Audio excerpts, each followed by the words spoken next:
बिस्मिल्लाहिर्रहमानिर्रहीम, अस्सलाम वालेकुम। आप देख रहे हैं प्रोग्राम हर जाविये से और मैं हूं जवाद कमाल। सिंध असम्बली में भी आज बजट पेश कर दिया गया। इससे पहले विफाक का भी बजट पेश कर दिया गया था, लेकिन पंजाब असम्बली का बजट अब तक पेश नहीं किया जा चुका है। खैबर पख्तूनख्वा में भी बासानी खैबर पख्तूनख्वा पाकिस्तान तहरीक इंसाफ की हुकूमत ने वहाँ पर बजट पेश किया। पंजाब में जो पंजाब का बजट इजलास है वो चीफ सेक्रेटरी और IG की मुआफ़ी से मशरूत किया है। पंजाब में अपोजिशन ने, जो इस वक्त पाकिस्तान तहरीक इंसाफ की अपोजिशन है, और इस मामले को लेकर वज़ीर आला पंजाब हमजा शहबाज का भी बयान सामने आया। उन्होंने कहा स्पीकर आईनी हुदूद से तजावुज़ कर रहे हैं। नून लीग ने तहरीक इंसाफ और स्पीकर परवेज़ इलाही की शराइत मानने से इनकार कर दिया है। जो इस वक्त पंजाब में सियासी बहरान नज़र आ रहा है, इसका जिम्मेदार कौन है, वहाँ पर अपोजिशन या फिर हुकूमत? इस पर प्रोग्राम में बात होगी। प्रोग्राम में आगे चलकर हम बात करेंगे तहकीकाती इदारों में मुबैना हुकूमती मदाखलत के अज़ खुद नोटिस केस की समाअत के हवाले से। चीफ जस्टिस उमर अता बंदियाल ने आज फिर ये रिमार्क्स दिए हैं कि काबीना अरकान ने तो बज़ाहिर ECL रूल्स को ख़त्म ही कर दिया था, और उन्होंने ये भी कहा कि पार्लियामान से अगर यकतरफा कानून साजी भी होती है तो वो भी किसी कानूनी तकाज़ों के मुताबिक होनी चाहिए। बाइख्तियार अफराद हैं, रूल्स में तरमीम करके फ़ायदे उठाते नज़र आ रहे हैं। तो पाकिस्तान में कानून साजी का महवर अवाम है या फिर मखसूस अफराद? प्रोग्राम के आखिर में बात होगी। वज़ीर ख़ारजा बिलावल भुट्टो ज़रदारी के दौरा ईरान के हवाले से, इससे कबल उन्होंने मुतादिद ममालिक के दौरे किए जिनमें खलीजी ममालिक और अमरीका भी शामिल हैं। इन दौरों से क्या हासिल किया, खारजी मामलात पर क्या मुस्बत पेशरफ्त हो रही है? अपने मेहमानों का आपसे तारुफ करवाऊंगा। मैं ज्वाइन किया है सीनियर तज्ज़ियाकार शहजाद चौधरी साहब ने, सीनियर तज्ज़ियाकार सज्जाद मीर साहब, सीनियर तज्ज़ियाकार रज़ा रूमी साहब और सीनियर तज्ज़ियाकार अमीर अब्बास साहब प्रोग्राम में हमारे साथ मौजूद हैं। तमाम मेहमानों का बहुत शुक्रिया। शहजाद चौधरी साहब, पंजाब असम्बली में जो इस वक्त बहरान है, बजट अब तक पेश नहीं हो सका, इसका जिम्मेदार आप किसको समझते हैं, अपोजिशन या हुकूमत?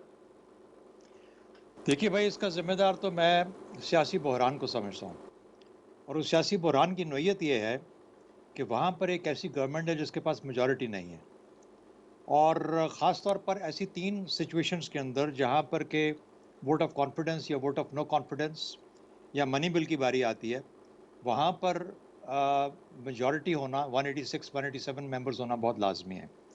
तो चूँकि इस वक्त जो वहाँ पर हुकूमती हिस्सा है PMLN का, उनके पास ये नंबर्स नहीं है, 171 नंबर रह गया उनके पास सिर्फ, तो ना वो बजट पेश कर पा रहे हैं क्योंकि मनी बिल इन्वॉल्व है, और ना ही अगर वो आते हैं पार्लियामेंट में, उनके जो वज़ीर आला हैं हमजा शहबाज साहब, तो उनको कहा जाता है कि एक वोट ऑफ कॉन्फिडेंस लेके दिखाएं, स्पीकर की इस्तेकाक है, वो कह सकता है। उसकी वजह से वो आ नहीं पा रहे, और वो आ नहीं पा रहे तो उसकी वजह से बजट पेश नहीं हो रहा। इसलिए मुख्तलिफ हीलों बहानों से कभी अता तारड़ आ जाते हैं, कभी कोई और वजह बन जाती है, कभी IG और उसका मसला शुरू हो जाता है। तो इस वक्त जानबूझकर पंजाब असम्बली में एक बहरान की कैफियत लागू कर दी गई है, ताकि किसी ना किसी तरीके से ये जो 17 जुलाई का मार्का है, यहाँ तक बात पहुँच जाए। और कितनी बदकिस्मती है कि 12 करोड़ का एक सूबा, जो कि पाकिस्तान का लार्जेस्ट सूबा है, जिसके अंदर हमारी पॉपुलेशन मैक्सिमम है, उसके पास पैसा करने का इख्तियार, पैसा सर्व करने का, उनके लिए कोई खर्च करने का इख्तियार इस हुकूमत के पास नहीं है जो आज वहाँ बैठी है। जब तक मनी बिल पास नहीं होता, हर वो हुक्म जिसके अंदर पैसा शामिल है, चाहे वो हुकूमती तनख्वाहें ही क्यों ना हो, वो इलीगल है। और जब तक, और लेकिन पाकिस्तान है माशाल्लाह से, पाकिस्तान जिंदाबाद, यहाँ पर हर सब कुछ चलता है। वहाँ पर एक ऐसा आदमी बैठा है जिसकी मेजॉरिटी नहीं है, वहाँ पर साथ वाले दूसरे हैं जिनकी अपनी मेजॉरिटी नहीं है। तो बजाय इसके कि वहाँ पर इलेक्शंस की तरफ जाया जाए, वहाँ पर इस किस्म की खेल खिलाड़ी हो रहा है, खिलवाड़ हो रहा है पाकिस्तान के सबसे बड़े सूबे के साथ। 4.25 साल पहले किसी और लीडरशिप को दे के ये खिलवाड़ किया गया, आज इस शक्ल में खिलवाड़ किया जा रहा है। तो आज अगर पंजाब के अवाम ये पूछने की कोशिश करें कि हमारे साथ क्यों खेला जा रहा है, ये क्या लोग अपनी जो इनकी इनकी ज़ाती ख्वाहिशात हैं उसके हमें नीचे कर दिया, उन्होंने मातहत कर दिया। तो ये है आपकी सियासत, और ये सियासी गैर इस्तेहकाम जो है, सियासी इंतशार जो है, वो वजह है। और दोनों सूरत साइड्स उतनी ही उसके अंदर वो हैं रिस्पॉन्सिबल है इस चीज़ के लिए। ठीक, सज्जाद मीर साहब, आप क्या समझते हैं जो इस वक्त बहरान चल रहा है पंजाब असम्बली के अंदर, आइनी बहरान, इसका जिम्मेदार आप अपोजिशन को समझते हैं या हुकूमत को? देखिए, बहरान तो उस दिन पैदा हुआ था जब परवेज इलाही अचानक जो थे वो इमरान खान को मिलने चले गए थे मुनस्सर इलाही के किसी फोन कॉल सुनने के बाद। और वो क्या कॉल थी और वो क्या मैनेजमेंट हो रही थी और क्या प्लान था, कैसा था, फिर उसके बाद तो ये भी देखने में आया कि चौधरी खानदान में एक तरह की रिफ्ट पैदा हो गई। ज़हूर लाई का खानदान एक तरफ चला गया और मंजूर लाई का खानदान एक तरफ चला गया। एक तरफ चौधरी शुजात अपनी डिक्टेट्स दे रहे थे, दूसरी तरफ मुन्ना सलाइस अपने मसले को हल करना चाहते थे। ये सूरत हाल तो उस वक्त पैदा हुई थी, वरना बात तो हो गई थी कि परवेज इलाही जो थे अपोजिशन की तरफ से वज़ीर आला होंगे, लेकिन अब उनको जब वहाँ खड़ा कर दिया गया, वो स्पीकर हैं और स्पीकर के खिलाफ नो कॉन्फिडेंस मोशन भी है। अब एक आईनी बहरान भी पैदा हो चुका है। वो बहरान ये है कि मुनहरफ अरकान की नशिस्तें खाली कर दी गई हैं जो खाली होनी थी, और इनका ख्याल था कि उससे पहले ये बहुत से मसाइल तय कर देंगे जो तय कर नहीं पाए।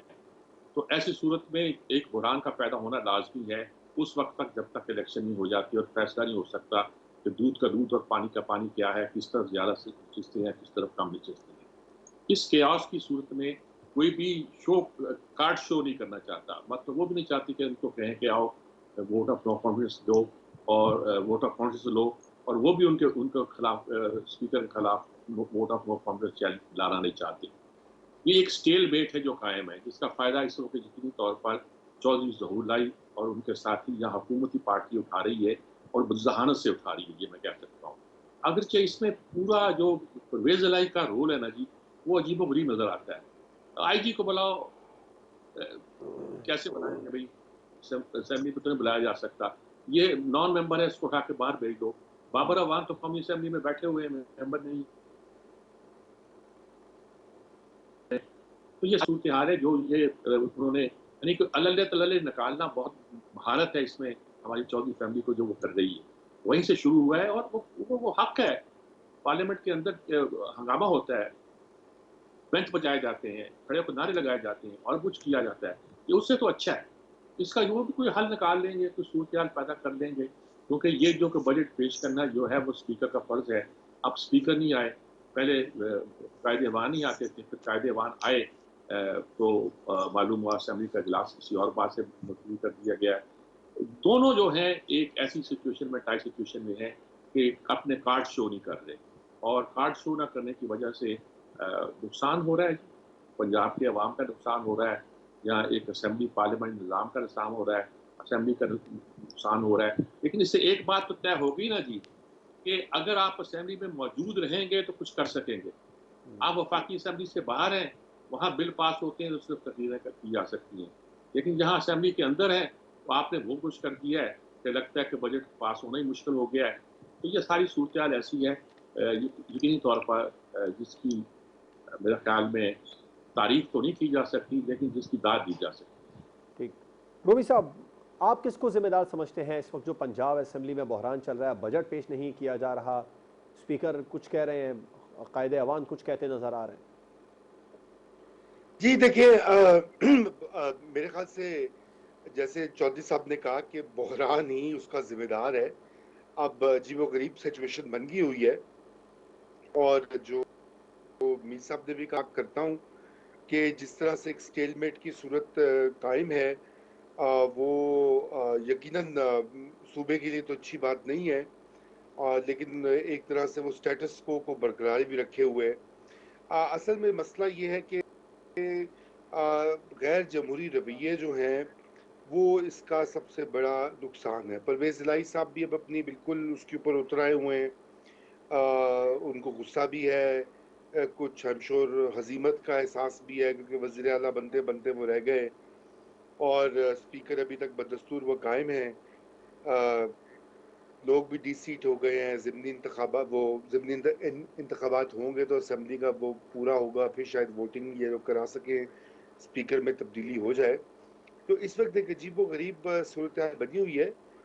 मैं ये समझता हूँ कि बजट को पास करना जो है और हुकूमत को चलने देने का की जो ज़रूरत है, उसमें अवाम का वेलफेयर है। इसलिए अपोजिशन को ये चाहिए कि वो इसके ऊपर जो है, अगर उनको बजट के प्रपोजल से कोई डिफरेंस है, कुछ उसमें वो अमेंडमेंट करवाना चाहते हैं, तो यकीनन ये उनका हक है, वो उसको वो होने दें, लेकिन कम से कम पेश तो होने दें, ऑब्स्ट्रक्ट ना करें प्रोसेस को, क्योंकि अगर नहीं बजट होगा तो हुकूमत का चलाना ही नामुमकिन हो जाता है। जी अमीर अब्बास साहब, पंजाब असेंबली में अब तक बजट नहीं पेश किया जा चुका है, और इसका जिम्मेदार आप किसको समझते हैं?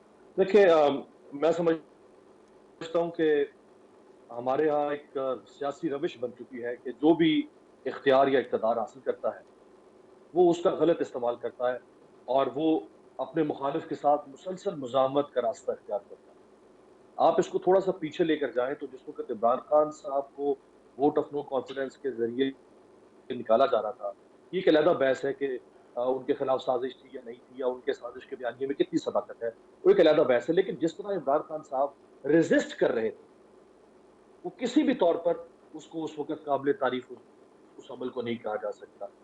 उनके डिप्टी स्पीकर ने जिस तरह से रूलिंग की, फिर रात 57 मिनट तक उन्होंने वोट ऑफ नो कॉन्फिडेंस पर वोटिंग नहीं करवाई। उसके बाद फिर आप पंजाब में आ जाएँ तो जब पंजाब में रेजीम चेंज होना था, उस्मान बुखार के बाद अगली हुकूमत बनना थी, तो जो गवर्नर लगाए इमरान खान साहब ने, उमर चीमा साहब ने भी वहां पर मुज़ाहमत का रास्ता इख्तियार किया है। और कभी उन्होंने कहा कि मैं इस वज़ीर-ए-आला को नहीं मानता, मेरा वज़ीर-ए-आला तो उस्मान बुज़दार है। कभी उन्होंने कहा कि मैं हल्फ नहीं लूंगा, खुदा शहबाज से हल्फ लेने की तकरीब आप देखिए कि किस तरह से लाहौर हाई कोर्ट से करवाना पड़ी।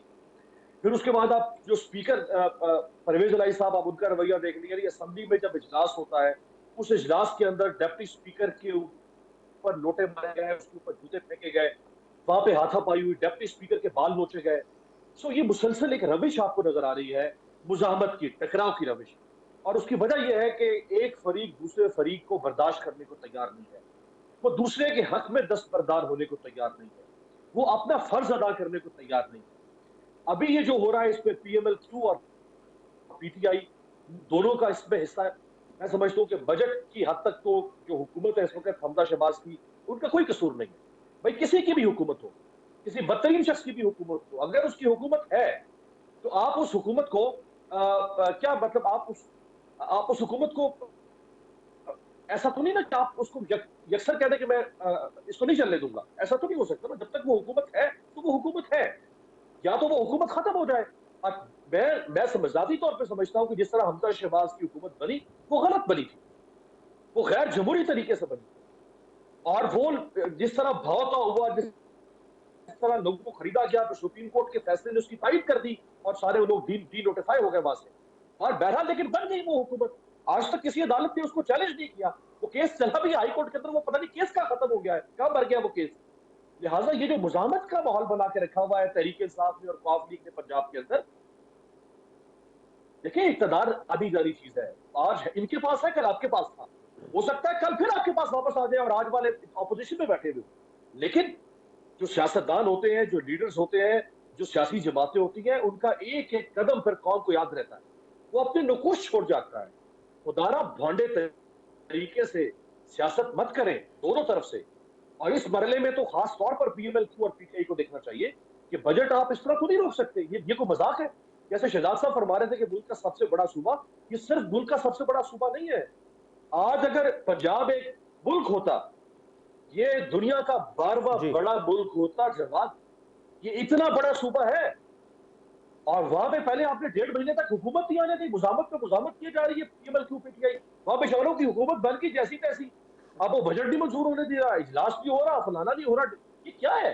ठीक, ये रविश है दरअसल जिसका इजहार हो रहा है, जो डेमोन्स्ट्रेशन हो रही है, मैं उस रविश के खिलाफ, और मैं समझता हूँ कि ये नामुनासिब है। इसलिए हम कोई अच्छी मिसाल नहीं कायम कर रहे अपने निजाम। ठीक है, ब्रेक पर जाएंगे। ब्रेक के बाद हम बात करेंगे तहकीकाती इदारों में मुबैना हुकूमती मदाखलत के हवाले से 2 अज़खुद नोटिस केस हुआ है, इसकी समाअत के बारे में ब्रेक के बाद। Welcome back. बाइख्तियार अफराद ने रूल्स में तरमीम करके ECL को तकरीबन ख़त्म ही कर दिया और काबीना अरकान ने ECL में जो रूल्स में तरमीम किए उससे फ़ायदा भी उठाया। ये रिमार्क्स रहे chief justice of Pakistan Umar Ata Bandial के उस केस में, जो केस था तहकीकाती इदारों में मुबैना हुकूमती मदाखलत के हवाले से। उन्होंने मजीद कहा कि पार्लियामान में अगर यकतरफा कानून साजी भी हो तो उसके भी कोई कानूनी तकाजे होने चाहिए। सज्जाद मीर साहब, पाकिस्तान में कानून साजी का महवर अवाम या फिर मखसूस अफराद है? नहीं, ये तो अच्छा कहा उन्होंने कि कानून साजी के कुछ तकाजे होने चाहिए। तकाजे नहीं हुआ करते आमतौर पर, लेकिन अदालतों को भी सोचना चाहिए कि सुओ मोटर लेने के भी कुछ तकाजे होना चाहिए। किन छोटी बातों पे वो सुओ मोटर ले लेते हैं और किन बड़ी बड़ी बातों को की जाती है। ये हमारी तारीख है, हम इस तारीख से बेखबर नहीं रह सकते। ये अच्छा किया उन्होंने नोटिस किया कि ईसीएल को यूं पर, लेकिन जब ईसीएल पे इतने नाम डाले गए थे, आपने तहकीक की कि ये नाम क्यों डाले गए? उन लोगों के लिए बाहर जाना मुश्किल कर दिया गया, उनकी आज़ादियाँ छीन ली गईं और बगैर वजह के छीन ली गईं। लोगों को उठाकर नैब की सेल में डाल दिया गया और बिला वजह डाल दिया गया। 10 महीने के बाद आपका सुप्रीम कोर्ट के फैसले आए, इसमें बताया गया कि इनके साथ ज्यादती हुई है, शायद काकाना बाकी के साथ हुई है, इकबाल के साथ हुई है। तो सब तय हुआ कि नहीं हुआ? उस वक्त तो सिर्फ हम नमाज दे के चुप कर जाते हैं। अब हम इस बात पर शिकायत करते हैं कि कानून साजी के कुछ तो असलूब होने चाहिए। असलूब, मैं बिल्कुल इस बात का कायल हूँ, बल्कि कभी मैं सोचता हूँ कि पाकिस्तान की जो हमारी ये जो कानून साज असेंबली है, ये कानून साजी के अहल ही नहीं है। ये नहीं कि लोग गलत आते हैं, हम पढ़े लिखे समझदार लोग बैठ गए, 18वीं तरमीम करने बैठ गए और इतना मेहनत की और कहा कि वो फलां बड़ा तो चीज़ है, फलां भी बैठा हुआ है, जमात इस्लामी से ये है, फलां जमात से ये, फलां जमात से ये। रिजल्ट क्या निकला? रिजल्ट निकला कि आज उस पर 14 एतराज़ात किए जा रहे हैं। कुछ एतराज़ात उन दिनों ही आ गए कि एजुकेशन आपने ले लिया सूबों में, एजुकेशन में ये होगा तो क्या होगा। सेहत ले लिया आपने सूबों में, लेकिन सेहत का अगर आपने दुआओं की आपने उसको अलाउ करना होगा, क्या हर सूबा अपनी दुआ अलग अलाउ करेगा? और बहुत से सवाल पैदा हो गए, लेकिन ये कि मैं उन सवाल को नहीं आता। मैं ये आता हूँ कि कानून साजी के तो शायद हम है नहीं, लेकिन ये है कि कानून की निगरानी करने वालों को भी सोचना चाहिए कि उन्हें फिर किस तरह से इस मामले को ज़्यादा बेहतर तौर पर आगे लेके जाना है और आगे बढ़ाना है। और ये ऐसी अहम बात है कि जिस पर गौर करना लाजमी है। सुओ मोटो लोग जितने आए हैं अभी तक, हाँ 14 से लेकर आज तक, उसमें बहुत कम होंगे जिन पर लोगों को एतमाद हुआ कि ये सही सही दिए गए। बहुत से फैसले अदालत ने जो खुद अपने इख्तियारात के तहत किए और मुतहद अदालतों को नहीं सौंपे, उसके बारे में भी सवाल किया जाता है। अब ये सारी बातें ये है कि हम पूरा सिस्टम भी जब आवे का आवा ही उठा हुआ है, तो हम इस बात पे क्या कमेंट्स करें? जी, अमीर अब्बास साहब, आप क्या समझते हैं, पाकिस्तान में तो कानून साजी है वो मखसूस अफराद के लिए होती है या फिर अवाम के लिए? भाई कानून साजी क्या, इस मुल्क में सब कुछ ही मखसूस अफराद के लिए है, सब कुछ ही अशराफिया के लिए है, इदारे अशराफिया के लिए है, निज़ाम मखसूस अफराद के लिए है, पार्लियामान मखसूस अफराद के लिए है। 2 महीने हो चुके हैं इस हुकूमत को वजूद में आए हुए। इन 2 महीनों में आपने कोई कानून साजी देखी कि इस मुल्क में शरह ख्वानगी को बढ़ाने के लिए हम ये कानून ला रहे हैं, हर शहरी को इलाज की सहूलत देने के लिए हम ये कानून ला रहे हैं, मुकामी हुकूमतों की बेहतरी के लिए ये कानून ला रहे हैं, जुडिशल रिफॉर्म्स के लिए ये कानून ला रहे हैं, ब्यूरोक्रेसी में रिफॉर्म्स के लिए ये कानून ला रहे हैं, गवर्नेंस के रिफॉर्म्स के लिए ये कानून ला रहे हैं। कौन सी कानून साजी हुई इन 2 महीनों में? ईसीएल से नाम निकाल दो। कौन सी कानून साजी हुई कि नैब को बुलडोज कर दो और नैब को मलिया मेट कर दो? कौन सी कानून साजी हुई कि जहां पे अपने ईवीएम का नुकसान हो रहा था ईवीएम हटा दो, ओवरसीज पाकिस्तानियों के वोट का मसला था वो हटा दो? ये है नामा एमाल 2 महीने का जवाद साहब। और बाबा इस मुल्क में हर चीज ये शराफिया की मखसूस अफराद की है, पार्लियामान ही मखसूस अफराद की है, उसमें बैठे हुए लोग मखसूस अफराद हैं। तो फिर कानून साजी आम आदमी की किस बला की होगी भाई? ये एक पास्चर है, ये चरागाह है ये मुल्क। इस मुल्क में लोग आते ही इसको जिस तरह चरागाहों में, पास्चर्स में जानवर फिर रहे होते हैं, चारा खा रहे होते हैं, खुले फिर रहे होते हैं, इस तरह लोग फिरते हैं यहाँ पे शराफिया। और ये लोग तो चारा है। जो सुओ मोटो लिया सुप्रीम कोर्ट ने, वो सुओ मोटो सिर्फ ईसीएल का नहीं है, जो एफआईए के जरिए से केसेस को डिमोलिश किया जा रहा था, जिस तरह नैब के जरिए से केसेस को डिमोलिश किया जा रहा था, उस पर अगर सुप्रीम कोर्ट बिल्कुल चुप करके खामोश बैठी रहे और देखती रहे कि जो यहाँ पे जिस तरह से यहाँ पे तबाही और बर्बादी फैलाने की कोशिश हो रही है और सोची समझी प्लानिंग के तहत, तो उसमें पर सुप्रीम कोर्ट को क्या ये आने वाली नस्लें माफ करेंगी? जब सारे चुप बैठे हुए हैं, मीडिया चुप बैठा हुआ है, बड़े घर वाले चुप बैठे हुए हैं, जितने प्रेशर ग्रुप से सोसाइटी के चुप बैठे हुए हैं, जो वकला तंजीमें हर दफा बाहर निकल आती थी, फलानी बार काउंसिल और फलानी जुडिशियल काउंसिल, फलानी ढमकानी, वो चुप करके बैठी हुई है। अगर एक सुप्रीम कोर्ट रह गई वो भी चुप करके बैठ जाए तो कुछ पल्ले रह गए। जो नैब का कानून तब्दील किया गया है जवाब, आने वाली 18 उसके अंदर ऐसी चीजें हैं, कभी आने वाली नस्लें आपको माफ नहीं करेंगी, कभी। मैं सबसे पहला मुखालिफ होऊंगा अगर किसी के खिलाफ नैब को इंतकाम के लिए इस्तेमाल किया जाए। लेकिन आप उस इंतकाम से बचने की ढाल में आपने नैब का जो हश्र कर दिया है, और मैं कहता हूं कि फटफ को चाहिए कि इसके ऊपर आज सवाल करें, वहां पे हमारी वज़ीर मुमलिकत बराए खारजा मौजूद कि आपकी पार्लियामेंट ने मनी लॉन्ड्रिंग को प्रमोट करने के लिए कानून बनाया। आज United Nations convention against corruption जिसका पाकिस्तान सिग्नेटरी है, उसको सवाल करना चाहिए हुकूमत पाकिस्तान से कि तुमने दस्तखत किस बात के किए हैं हमारे एलामियों के ऊपर कि तुम करप्शन को रोकने और मनी लॉन्ड्रिंग को रोकने के लिए कानून साजी बनाओगे। तुम मनी लॉन्ड्रिंग को प्रमोट करने के लिए कानून साजी कर रहे हो। पब्लिक ऑफिस होल्डर, पूरी दुनिया की शैम डेमोक्रेसी में भी पब्लिक ऑफिस होल्डर के ऊपर हर वक्त सैटेलाइट्स काम कर रही होती है, हर वक्त वो अंडर स्क्रूटनी होता है। क्या उन्होंने पब्लिक ऑफिस होल्डर को इस नए कानून में बिल्कुल ऐसे बाल की तरह मक्खन से बाहर निकाल दिया? 1000 साल भी अब आप कोशिश करते रहे, आप छोड़ देना, आप इसको दफन कर दे, गोली मार दे, आप FBI को लेकर आ जाए। FBI भी अब 1000 साल तक इस रूप में किसी केस को साबित नहीं कर सकेगी, वो काम आपने किया। ऐसे हालात में कैसे सुप्रीम कोर्ट जो है वो खामोश रह सकती है या वो सुओ मोटो नोटिस ना ले?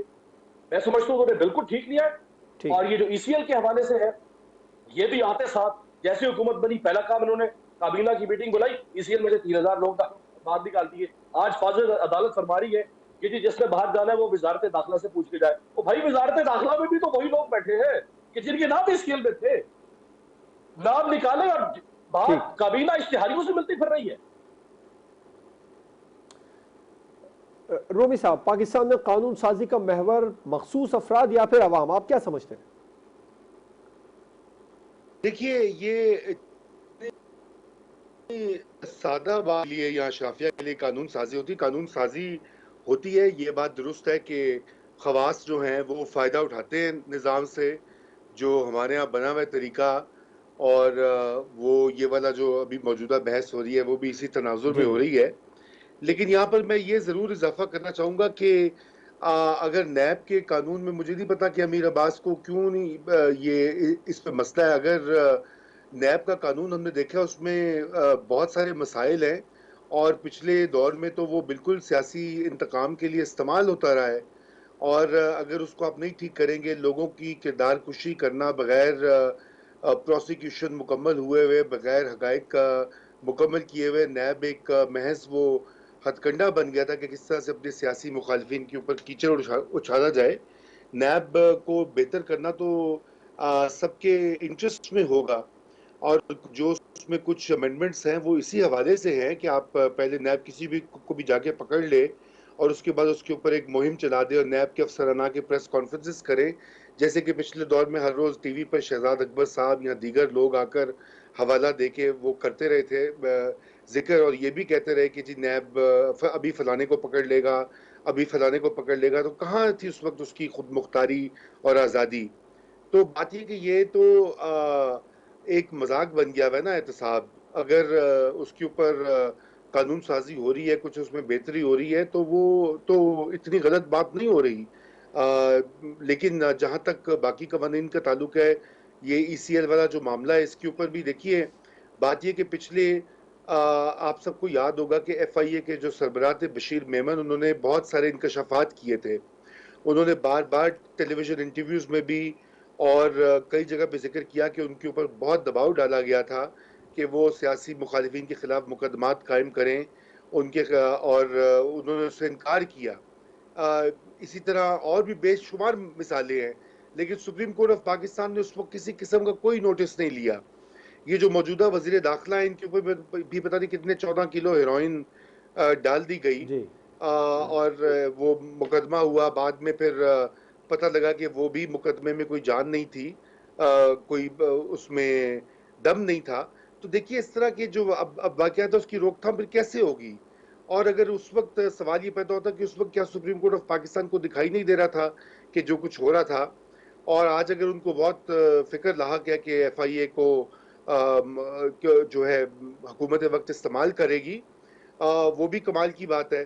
दूसरी बात यह है कि तफ्तीश और प्रोसिक्यूशन का जो प्रोसेस है वो अदालतों का मैटर है ही नहीं। वो जो है वो फ़र्क तरीके से आता है। अदालत का जो काम होता है वो उसकी सेहत को देखना होता है। ये एग्जीक्यूटिव फंक्शंस जो हैं उसमें इंटरफेरेंस भी उतनी ही गलत चीज़ है जितनी कि कोई एग्जीक्यूटिव अदालती प्रोसेस में इंटरफेयर करे। तो ये बहरहाल ये पूरे का पूरा मामला पहले भी सियासी था, आज भी सियासी है। मुझे इसमें कोई कानून और आइन और उसूल जो है वो दिखाई नहीं देता, बल्कि सीधी सीधी बात है कि ये बिल्कुल एक पॉलिटिकल सारा चक्कर है बदकिस्मती से। और यही वजह है कि ये अशराफिया की आपस में जो लड़ाइयाँ होती हैं, एलिट्स के अंदर जो झगड़े होते हैं, वो ही मंजर आम पे सामने आते रहते हैं और पब्लिक देखती रहती है। आम आदमी बैठा हुआ है, उसका मुकदमा तो 14-14 साल तक उसकी कोई जी। सुनवाई नहीं होती। 12-12 साल एवरेज मुकदमे की लाइफ है, और मिलियंस ऑफ केसेस जो हैं वो पाकिस्तान की अदालतों में ज़ेर इल्तवा हैं। तो फिर जरा सुप्रीम कोर्ट उनके ऊपर भी पहिया लगा, पता करे कि क्या वजह है कि क्यों वो ताखीर हो रही है, क्यों नहीं वो डिस्पोज हो रहे। तो ये भी मुझे बिल्कुल ठीक। जो है ना मेरी समझ से बाहर लगता है। जी ठीक, शहजाद चौधरी साहब की तरफ जाने से पहले अमीर अब्बास साहब यकीनी तौर पर आपसे इख्तिलाफ करना चाहेंगे। जी अमीर अब्बास। मैं बिल्कुल बड़े एहतराम से इख्तिलाफ करना चाहूंगा, और मैंने पहले कहा कि मैं सबसे बड़ा इस बात का मुखालिफ हूंगा अगर नैब को गलत इस्तेमाल किया जाए, और जब जब हुआ उसकी मुखालफत की। लेकिन जो इन्होंने वारदात डाली है वो नैब को बेहतर करने के लिए नहीं है। ये मत कहे कि वो नैब को बेहतर करने के, अगर नैब को बेहतर करने के लिए होती तो मैं सबसे बड़ा हामी उसका होता। अब जी इन्होंने किया क्या है, 2-3 बातें सिर्फ आपके सामने रखूं, 18 बातें मैंने निकाली है, जी 2-3 जी, सिर्फ मुख्तसर कीजिएगा। क्योंकि उन्होंने जिक्र कर दिया रूबी साहब ने कि नई तरामीम का इतलाक कब से किया जा रहा है, 1985 से। क्या ये बदनीयती या मैलाफाइडी नहीं है? क्योंकि आज के इस पार्लियामान में बैठे हुए जितने लोग हैं उनके केसेस 85 से शुरू होते हैं या ऑनवर्ड शुरू होते हैं। दूसरा, मुल्जिम के जो रिलेटिव्स होंगे, उसके जो करीबी रिश्तेदार हैं, उनके असास से मुल्जिम के असास से तसव्वुर नहीं होंगे।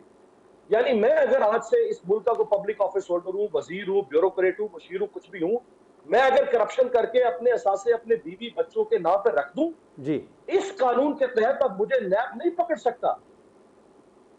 जो करप्शन करता है वो अपने असासे दूसरों के नाम पर रखता है। नया कानून कहता है कि अब दूसरों के नाम पर असासे होंगे तो वो असासे ठीक। उनके शुमार होंगे, आपके शुमार नहीं होंगे। तीसरी चीज, आखिर में एक चीज, जी जी जो इन्होंने काम किया, जो बारे सबूत इन्होंने खत्म कर दिया। यानी मैंने मलेशिया, इंडिया, चीन, इन तीनों के एंटी मनी लॉन्ड्रिंग लॉज को मैंने बड़ी डिटेल से और एक्सटेंसिव, दुनिया के आप लॉज उठा के देख लें, जो बारे सबूत है, बर्डन ऑफ प्रूफ, वो उसके ऊपर होता है जिसके डिस्प्रोपोर्शनेटेड एसेट्स होते हैं। मेरी आमदन 10 रुपए है, मेरे एसेट्स 1000 रुपए है। नया कानून कहता है कि मुझसे नैब नहीं पूछ सकता, ये नैब को बताना है कि मेरे एसेट्स जो है वो 990 गुना ऊपर कैसे बढ़ गए। ठीक क्या ये नैब को बेहतर करने के लिए सारे काम किए गए? ठीक है, बिल्कुल ठीक, आपका पॉइंट है। ब्रेक के बाद हम बिलावल भुट्टो जरदारी के दौरे ईरान के हवाले से भी बात करेंगे। खारजी मामलात किस समत में जा रहे हैं, ब्रेक के बाद पर बात। Welcome back. बिलावल भुट्टो जरदारी दौरे ईरान पर हैं। इससे पहले भी उन्होंने काफ़ी ममालिक के दौरे किए, खलीजी ममालिक के बशमूल अमरीका में भी उन्होंने दौरा किया था। और उस हवाले से जो खारजी मामलात हैं, हुकूमत का दावा ये है कि साबिका हुकूमत जो पाकिस्तान तहरीक इंसाफ की थी, उसने मामलात पाकिस्तान के ख़राब किए खारजी सतह पर। तो अब क्या मामलात मुस्बत समत की पेशरफ्त हो रही है रज़ा रूमी साहब? मेरे ख्याल से देखिए, ये बड़ा कोई आसान काम थोड़ी होगा कि चंद दौरों से ये मामला ठीक नहीं होते, लेकिन बहरहाल एक एफर्ट ज़रूर है। और मैं समझता हूँ कि दौरा ईरान तो बहुत ज़रूरी है। ईरान ना सिर्फ पाकिस्तान का हमसाया है, बल्कि जो कलीदी अमूर हैं आलमी फोरम पर, मसलन मसला कश्मीर है, उसके ऊपर ईरान ने ही चंद एक मुट्ठी भर ममालिक हैं जिन्होंने पाकिस्तान का साथ दिया। ईरान उनमें सरे फहरिस्त है। तो हमें तो इसका बिल्कुल वेलकम करना चाहिए। और खान साहब भी ईरान गए थे, उन्होंने भी अच्छे वहाँ पे ताल्लुकात तो अपने बनाए थे। लेकिन इसको हम आगे बढ़ाने की ज़रूरत है। तजारत की हमें ज़रूरत है ईरान के साथ। और जो इस वक्त पाकिस्तान को एनर्जी के हमेशा से ये मसाइल लाहक हैं, वो एक गैस पाइपलाइन भी बननी थी, आधी बन गई, फिर वो ख़त्म हो गया मायदा। और अफसोस की बात है कितने साल हो गए हैं, उसको भी 1 दहाई से ज़्यादा हो गया है, कहीं पे पेशरफ नहीं आई देखने में। कहा ही जाता है कि जी अमरीकी सैंक्शंस हैं और वगैरह वगैरह, ये शायद इस वजह से हुकूमत जो है वो पाकिस्तान की हुकूमत कतराती है। लेकिन बात यह कि उसके भी तरीके होते हैं, और ममालिक भी हैं जो कि ईरान के साथ तजारत कर ही रहे हैं।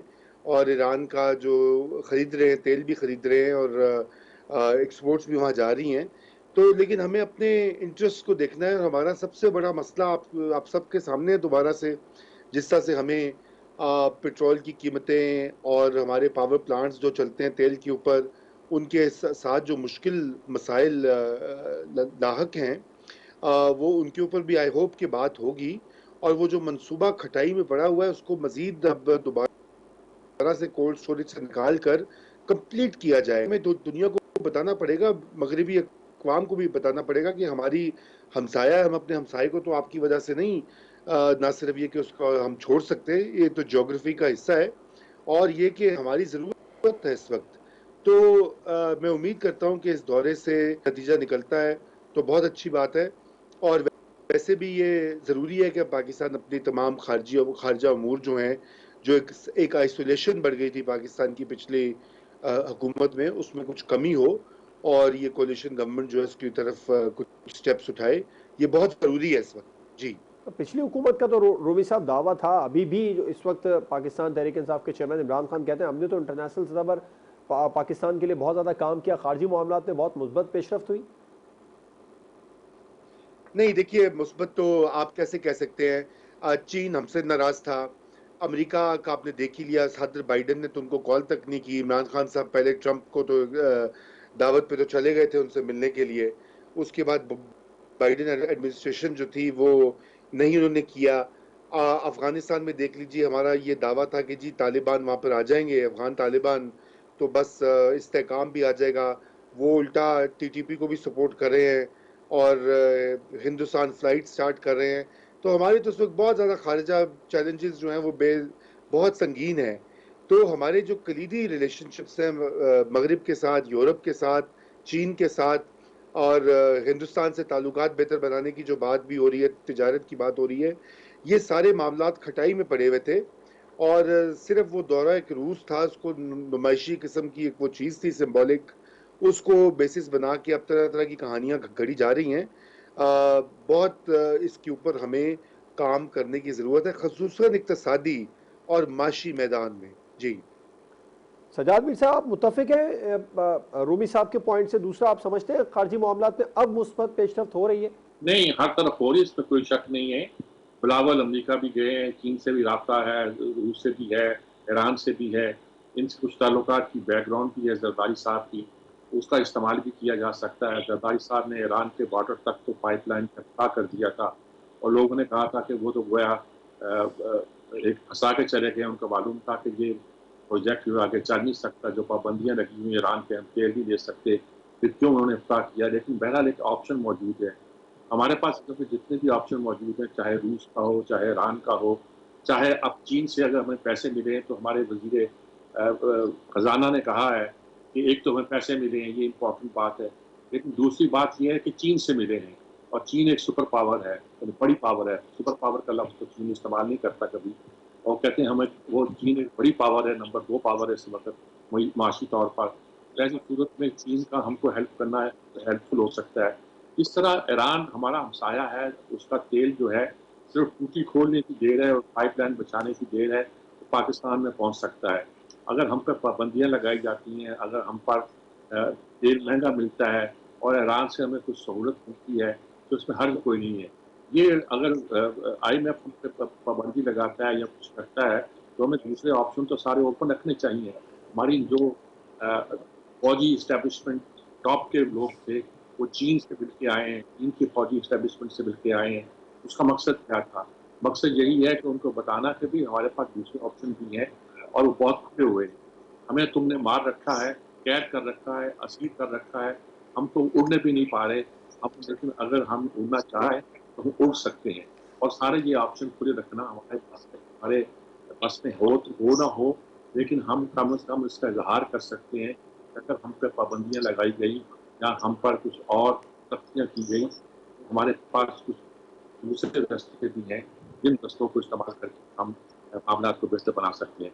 मुझे नहीं मालूम मेरी आवाज़ कितनी पहुँच रही है, क्योंकि सारी आवाज़ें जो हैं मुझ पर आज कट के आ रही हैं नहीं और नहीं, मैं समझ हम नहीं सुन पा सकते रहा हैं मेरे मीर साहब, साथी आपको क्या कह बिल्कुल रहे हैं। साफ आवाज़ आ रही है। लेकिन जहाँ तक मैं समझा हूँ रज़ा रूमी साहब की बात को, तो मैं जोर करता हूँ कि ये ना कि ईरान के साथ का जो मामला है, हमारा करीबी दोस्त है, हाँ हाँ दोस्त है, हमें उस ऑप्शन को जो ना इस्तेमाल करना। देखिए रूस का मसला है, रूस का तो इमरान खान तो ऐसे ही पखंड खिला रहा है कि हमारा एग्रीमेंट हो गया था, लेकिन पॉसिबिलिटी तो है जो इंडिया के ताल्लुकात हैं रूस के साथ वो मामूली नहीं है। वो ताल्लुकात ये हैं कि प्यूटन पाकिस्तान आ रहे थे, आखिरी दिनों में दौरा उसने इसलिए मुलतवी किया कि इंडिया को इतराज पैदा हो गया है। आपका क्या ख्याल है, इंडिया अलाउ करेगा रूस को कि वो हमें सस्ता तेल बेचे? यानी ये कोई आसान काम नहीं है, और तेल जो असल बेचना है वो रूस ने तो इंडिया को बेचना है। तो सारे ऑप्शन मौजूद हैं। ईरान से तेल लेता रहा है इंडिया और कोई पाबंदियां अमेरिका नहीं लगाई। अब इमरान इमरान ये कहते हैं कि जब उस पर पाबंदियां नहीं लगी तो हम पे पाबंदियां क्यों लगे? यही तो सवाल है जुल्फ़े सईदी की सजा मर्ग वफाजात। हमारे मसला यही है कि हम पर पाबंदियां लगती तो क्यों लगती हैं? अब हमने सी पैक के रस्ते को ओपन किया है, ओपन करने की कोशिश कर रहे हैं, प्रेजेंट हुकूमत जो ज़्यादा बेहतरी के साथ ओपन कर सकती है। तो ये सारे एवेन्यू हम खुले रखेंगे तो शायद IMF के साथ भी हमारे मुज़ाकरात बेहतर हों। ये नहीं हो सकता कि IMF को ये मालूम हो कि हमारे हाथ पल्ले कुछ नहीं है और सारी चीज़ें हमें हासिल होती हैं। अमीर अब्बास साहब, खारजी मामलात पर मुस्बत पेशरफ्त हो रही है। बिलावल भुट्टो जरदारी साहब ईरान में हैं, उन्होंने खलीजी ममालिक का भी दौरा किया था, अमरीका का भी दौरा किया था, चीन से भी बात कर रहे हैं। अब मुस्बत पेशरफ्त हो रही है और हुकूमत के दावा दुरुस्त है कि साबिका हुकूमत ने पाकिस्तान को आइसोलेशन में कर दिया था खारजी सतह पर। बड़ी कॉम्प्रिहेंसिव गुफ्तगू मीर साहब ने भी और रजा रूमी साहब ने भी फरमाई है। देखें, जो खारजी ताल्लुकात होते हैं वो ऐसा नहीं होता कि चंद दिनों के अंदर या चंद हफ्तों में वो बहुत मिसाली हो जाए। अगर ताल्लुकात खराब हैं तो उनके बनते बनते बहुत देर लगती है, और अगर ताल्लुकात न्यूट्रल हैं और आप चाहते हैं कि वो ताल्लुकात अच्छे बन जाएं तो भी उसके ऊपर कई दिहाइयों की मेहनत और मशक्कत उसके लिए जरूरी होती है। और ऐसा तो कुछ बदला नहीं है पिछले 3-4 महीनों या 6 महीनों के अंदर। पाकिस्तान की इकॉनमी, पाकिस्तान का जमहूरी निज़ाम, पाकिस्तान का समाजी निज़ाम, ये 3 बेसिक इंडिकेटर्स होते हैं, और चौथी आपकी जो डोमेस्टिक पॉलिसी होती है। ये 4 चीजें होती हैं जिनका असर होता है आपकी फॉरेन पॉलिसी के ऊपर। जो मुल्क जितना माशी तौर पर ताकतवर होगा, जिस मुल्क का जमहूरी निज़ाम जितना ताकतवर होगा, जिस मुल्क का समाजी निज़ाम और गवर्नेंस जितनी बेहतर होगी, उसकी उतनी ही अच्छी फॉरेन पॉलिसी। तो अब ये मुमकिन नहीं है कि बिलावल साहब अगर चाइना गए हैं या वो सऊदी अरब गए, स्विट्जरलैंड गए, अभी वो अमेरिका गए, अभी वो ईरान है, तो आनन फानन जो है ये सारे मुल्क शामिल करना शुरू कर देंगे। जहाँ तक ईरान के दौरे की बात है तो ये हमेशा रिवायत रही है कि जब पाकिस्तान में कोई हुकूमत आती है तो चीन, अमेरिका, सऊदी अरब, UAE का दौरा करने के साथ साथ या उसके ईद या उसके फौरी बाद ईरान का दौरा करती है। खासतौर पर फॉरेन मिनिस्टर की हद तक। अमूमन जो प्राइम मिनिस्टर या प्रेसिडेंट की हद तक जो दौरे होते हैं उनका तो एक अपना शेड्यूल होता है, लेकिन फॉरेन मिनिस्टर की हद तक दौरे होते हैं। ईरान हमारे सामने एक ऐसी मिसाल है जिसको हम अगर फॉलो करना चाहें तो कर सकते हैं। हमें कड़वा खून करना पड़ेगा कि पिछले 25 सालों से उसने सैंक्शंस में जीते हुए इस तरह सरवाइव किया है। आज आज ईरान का जो प्राइमरी हेल्थ केयर सिस्टम है जवाब, वो मिडल ईस्ट के उन मुल्कों से अच्छा है जिन मुल्कों की मैशत ईरान से 100 गुना बेहतर है। दुनिया के बेहतरीन प्राइमरी हेल्थ केयर सिस्टम से आज ईरान के अंदर जो ट्रेन चल रही हैं वो आपकी पाकिस्तान इंटरनेशनल एयरलाइंस PIA से बेहतर सर्विस प्रोवाइड कर रही है। आज आप तेहरान के इंटरनेशनल एयरपोर्ट पे जाएं तो आप देखें पाकिस्तान में उस जैसा कोई स्ट्रक्चर नहीं है। आप तेहरान के मिलाद टावर देखें, पाकिस्तान में उस जैसा कोई स्ट्रक्चर नहीं है और अगले 10 सालों में भी बनता हुआ नजर नहीं आ रहा। जी। सो ईरान के साथ हम बहुत सारे मामला बेहतर कर सकते हैं अपनी तजारत के हवाले से, मैशत के हवाले से, और हमें थोड़ा अपने कदमों पर खड़ा होना पड़ेगा कि अगर दूसरा बड़ा इस वक्त पार्टनर बन चुका है ऑयल इंपोर्ट में रशिया के साथ भारत, और वो नजरें दिखा रहा है अमेरिका को और यूरोप और उसके इत्तेहाद को। हमें भी दुनिया को बताना पड़ेगा कि भाई हमें जरूरत है इस वक्त ईरान की गैस की या ईरान के तेल की या ईरान के साथ तजारत की। बिल्कुल हमारा हमसाया है, पड़ोसी मुल्क, हम जो उसके साथ तजारत करके फायदा हासिल कर सकते हैं हम किसी और के साथ शायद इतना आसानी से न कर सकते। तो मैं समझता हूँ कि बहुत अहम दौरा है। तो अमीर साहब, ये दावा किस हद तक दुरुस्त है हुकूमत का कि साबिका हुकूमत ने या पाकिस्तान तहरीक इंसाफ ने खारजी मामलात पर पाकिस्तान को आइसोलेशन में कर दिया था? किस हद तक दुरुस्त है ये दावा हुकूमत का? मेरा ख्याल है कुछ ऐसा को खास तो नहीं। हाँ, ऊंच नीच रहती है, वो हर दौर में रही है ऊंच नीच। जैसे नवाज शरीफ साहब के दौर में कुछ चीजें बेहतर हुई थी, लेकिन ईरान के साथ क्या हुआ था नवाज शरीफ साहब के दौर में, आपको याद हो अगर, जिस दिन कुलभूषण यादव की गिरफ्तारी हमने पाकिस्तान में शो की थी, आप जानते हैं उस दिन क्या हुआ था पाकिस्तान में? उस दिन ईरानी सदर हसन रूहानी पाकिस्तान के दौरे में इस्लामाबाद थे। आपके मुल्क, जिस मुल्क के ऊपर आप इल्जाम लगा रहे हैं कि वहां से कुलभूषण यादव ऑपरेट करता था, बलूचिस्तान पहुंचा था और मुबारक पटेल के नाम से उसने ईरान से अपना पासपोर्ट बनवाया, फलाना, उसी मुल्क का सदर आपके मुल्क में बैठा हुआ है और आपने दिखा दिया कि भाई ये बंदा तो तुम्हारे यहाँ ऑपरेट कर रहा था। तो ब्लंडर्स हर दौर में होते रहे, ऐसी बात नहीं है। पीपल्स पार्टी के दौर में सऊदी अरब के साथ तो बहुत अच्छे ताल्लुकात थे और उसमें बकायदा किताबों में मौजूद। लेकिन हजारी साहब बहुत अच्छा काम करके जाते जाते वो वहां से एमडी नयाज प्रेसिडेंट थे और वो उनके साथ गैस पाइपलाइन की बड़ी अच्छी पेशरफ करके, भले वो उनकी हुकूमत के खत्म होने का वक्त था लेकिन अच्छी पेशरफ थी। सो हर दौर में ऐसा नहीं है कि इमरान खान ने को बिल्कुल पाकिस्तान के खानजा ताल्लुकात बिल्कुल ही बर्बाद करके रखे। ट्रंप के साथ आप जो मुलाकात हुई है प्राइम मिनिस्टर, आप देखें वो बड़ी कॉर्डियल जेस्चर वहां पे एक्सचेंज हुआ था। लेकिन दूसरी तरफ इमरान खान ने यूरोप के किसी मुल्क का दौरा नहीं किया, इमरान खान ने बरतानिया जैसे अहम मुल्क का दौरा नहीं किया। 3.5 साल वो प्राइम मिनिस्टर रहे, ना वो फ्रांस गया, ना वो जर्मनी गया, ना बरतानिया गया। ये उनका फेलियर है, वो क्यों नहीं जा सके? मुझे खुद कुछ डिप्लोमेट्स ने कहा फादर कि हमारी तरफ से तो कोई एतराज नहीं था, हम तो वेलकम करना चाहते थे जब वो ठीक है। सो ये कम ज्यादा रहते हैं, बट मैं नहीं समझता कि कोई बहुत ज्यादा कोई इमरान खान ने बर्बाद कर दी थी। ठीक, मीर साहब आपका भी मुख्तसर इस पर पॉइंट लेना चाहूँगा कि किस हद तक हुकूमत का ये दावा दुरुस्त है, साबिका हुकूमत ने खारजी मामलात पर पाकिस्तान को आइसोलेशन में कर दिया था? नहीं, असल में आइसोलेशन में जो करते हैं उसमें बहुत सी कहानियाँ सुनाते हैं। कुछ तो ये सुनाते हैं, ये तो खैर रिकॉर्ड पर है कि ये जाते थे ईरान में, यूएई में जाते थे तो 20 मिनट की मुलाकात को ये घंटे की बढ़ाकर उनको इनकलाब पर लेक्चर देते थे। चीनियों के पास जाते थे तो उनसे कोई मदद की सी पैक कर मांगने के बजाय उनसे ये बात करते थे कि वन पार्टी जो रूल है, जो तुम्हारी तरफ हुकूमत है, इसको कैसे नाफिज किया जा सकता है, और इस तरह की बातें करते, या इसकी बात उसको या उसकी बात इसको बता देते थे। ये बेसिकली इमरान खान को अपनी ज़बान पर कंट्रोल नहीं है, इसके लिए बहुत सी आइसोलेशन की मसाइल पैदा हुए थे। हमारी डिफेंस के लोगों को भी इस पर एतराज़ था, सिक्योरिटी के इदारों को एतराज़ था कि इमरान की को अपनी ज़बान काबू नहीं और बात को फैला देते हैं, सूरत होती। तो आइसोलेशन में तो इस तरह की सूरत थी, वरना पाकिस्तान एक ऐसा मुल्क है तो उसके बावजूद भी आप अपना वजूद कायम किए हुए। ठीक है, सज्जाद मीर साहब, शहजाद चौधरी साहब, रज़ा रूमी साहब, अमीर अब्बास साहब प्रोग्राम में हमारे साथ मौजूद थे। तमाम मेहमानों का बहुत शुक्रिया। प्रोग्राम आपने देखा नाज़रीन, आपसे मुलाकात होगी इंशाल्लाह कल। इजाज़त दीजिए।